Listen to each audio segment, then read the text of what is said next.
मृत्यु के भय से हम दोनों को मत डराइए।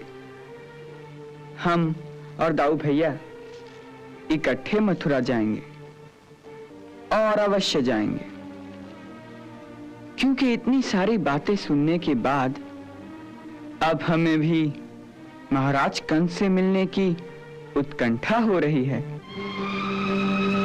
और यही हमारा निर्णय है। क्यों दाऊ भैया? हाँ।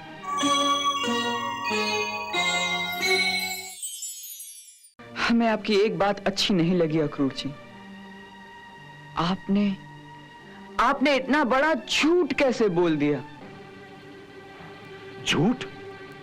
कौन सा झूठ?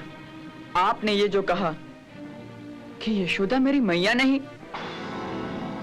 अक्रूर जी, जन्म से लेकर आज तक मेरे लिए यशोदा ही मेरी मैया रही है और सदा वही मेरी मैया रहेगी। परंतु आपका जन्म। अक्रूर जी, मुझे जन्म किसने दिया मैं नहीं जानता, परंतु मेरी याद में पहली बार जिसने मुझे अपना पुत्र कहकर बुलाया था वो मेरी यशोदा मैया ही तो थी।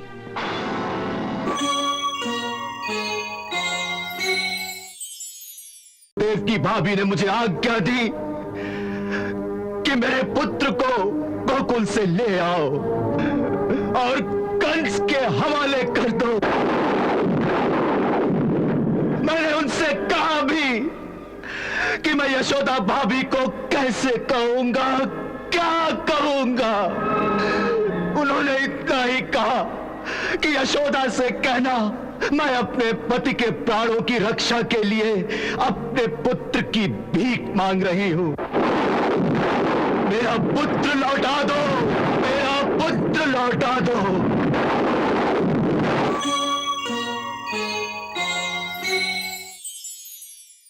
अक्रूर जी, आप हम दोनों के लिए जितने चिंतित हो रहे हैं शायद उतनी चिंता करने की आवश्यकता नहीं है। कान्हा, ये क्या कह रहे हो? तुम संकट की गंभीरता को नहीं जानते।